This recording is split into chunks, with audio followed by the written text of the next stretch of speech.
लक्ष्मी तिष्ठति सर्वदा। ओम स्वस्ति नः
बड़े कर्मयोगी थे, जो वचन देते थे कि अमुक दिन आऊँगा, इतने समय आऊँगा, हर हालत में पहुँच जाते थे और मार्गदर्शन प्रशस्त करते रहे। परोक्ष रूप में पूज्य और गुरुदेव तो सबके गुरु है ही, लेकिन हमें प्रत्यक्ष रूप में गुरु के रूप में आदरणीय विनोद जी मिलेगी दी गई। उसके बाद से हम आदरणीय बाबूजी से लगातार जुड़े रहे। उस समय वो एक महत्वपूर्ण कक्षाएं शुरू किए थे, जो कि था युवा संस्कारशाला, क्योंकि उनका मानना था कि युवा अगर समझे तो वो देश को भी संभाल सकता है। हमारे विनोद बाबूजी गांव हनौदा में नहीं आते, तो पता नहीं बहुत लोग जो बैठे हुए हैं उन लोग का रास्ता बहुत अलग रहता है। शायद मेरे को लगता है, ऐसा अनुभव होता है, क्योंकि उनके आने से हमारे गांव में, हमारे युवाओं में इतना परिवर्तन आया है। गांव के अच्छे अच्छे लोग हमारे इस संगठन से जुड़े, गांव से जुड़े। ग्राम जन्म महोत्सव जो पूरे भारत में, जो जिसका गांव का नाम, हनौदा का नाम रोशन हुआ है, बाबूजी का देन है। 2014 में अमृत सरोवर के नाम से हम लोग इस गांव में शुरुआत किए थे, और एक लगातार ग्राम हनौदा एक ऐसा गांव है जो लगातार ग्राम जन्मोत्सव बाबूजी के उद्देश्य के साथ में हम लोग बनाते थे, और आगे इनके सारे विचारों को हमारे युवा साथियों के साथ में जुड़ करके हम इस कार्य को आगे बढ़ाएंगे, ये हम शपथ लेते हैं। और हमारा जो मार्गदर्शन है, बाबूजी के मार्गदर्शन है, उसको हम लोग निभाएंगे। धन्यवाद।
परंतु बचपन से हमने बाबूजी को ही देखा है, गुरुदेव को तो हमने आज तक देखा नहीं है, लेकिन बाबूजी के माध्यम से उन्होंने वो ऐसे बताते थे, ऐसे कहते थे कि ऐसा लगता था कि हमने स्वयं उनकी आवाज़ में, उनकी बातों में हमने गुरुदेव को स्पर्श किया है।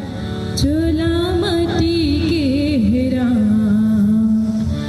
कर का भरोसा चोला माटी के हेरा हो चोला माटी के हेरा कर का भरोसा चोला माटी के हेरा चोला माटी के हेरा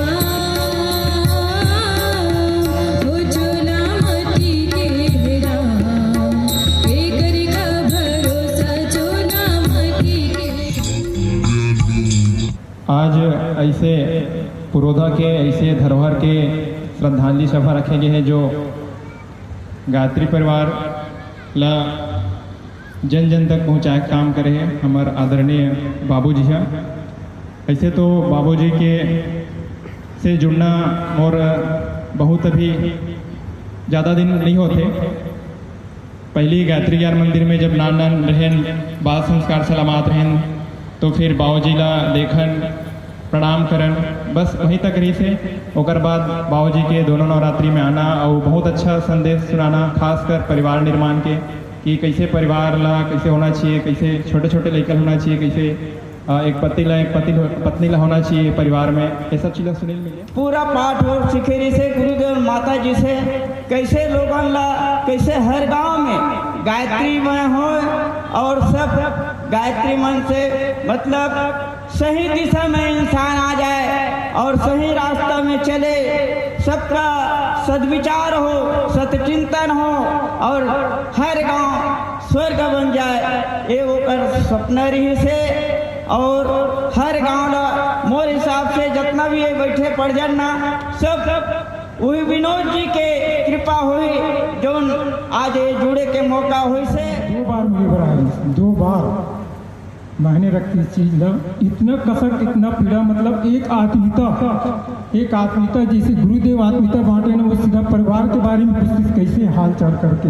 मोर पत्नी वहाँ से तो आराम होके आ गए लेकिन घर में हर रोज मोला पूछे कि आपकी कैसे होकर कैसे तबियत है का है। और जो अपन देवी प्रसाद साहू जी बताते इसे कि मतलब मार्गदर्शन कि कहाँ उसका इलाज कराना है कैसे कराना है ये सब सारी बात वो मोला बताती रही से। लेकिन परिवार जिसको उन्होंने सार्थक किया है कि एक परिजनों के दुख में कैसे खड़ा हो, उन्होंने हमको यह सीख दी है कि कैसे परिजनों के दुख सुख में खड़ा होना चाहिए। 1 बजे रात जो सोने का समय होता है उनका अवस्था देख ले, उनका उम्र देख ले। अपने बेटे डब्बू के साथ में 1 बजे दुर्ग स्टेशन में छोड़ने के लिए गया था। हम जैसे छोटे छोटे कार्यकर्ताओं के दुख में भी वे खड़े होते थे, ऐसे थे परम श्रद्धे। उनका जाना हम सभी लोगों के लिए व्यक्तिगत रूप से क्षति है। आइए इसी क्रम में मैं आमंत्रित कर रहा हूँ। उनकी जीवनी लिखी नहीं जाएगी, इतने विशाल हृदय उनका हम सभी लोग जितना भी बोल रहे हैं लेकिन उनके को मिला हुआ है। जो हमारे अंदर में जो पीड़ा है उनको हम व्यक्त करें क्योंकि मेरे लाइफ कोई भी सेवा का काम हो, कोई भी छोटा काम हो, मुझे जरूर अवश्य बताएं। मैं बाबूजी के कर प्रणाम करके आपसे आश्वस्त करता हूँ कि मैं हर समय आपके लिए उपस्थित रहूँगा। इन्हीं भावना के साथ, यही स्नेह के साथ आप लोगों के साथ विचार व्यक्त करते हुए अपनी बात को समाप्त करता हूँ। ओम शांति।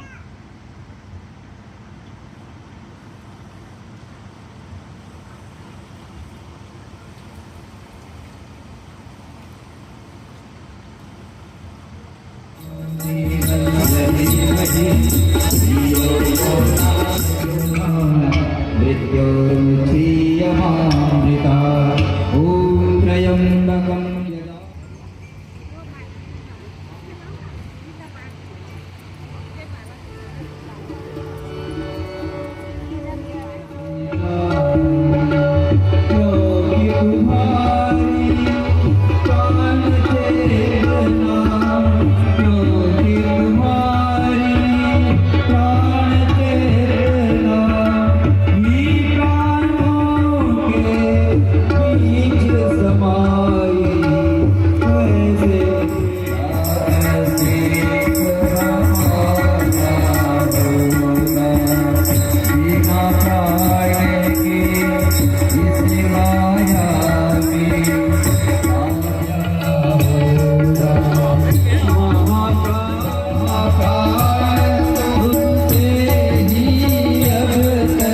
राधे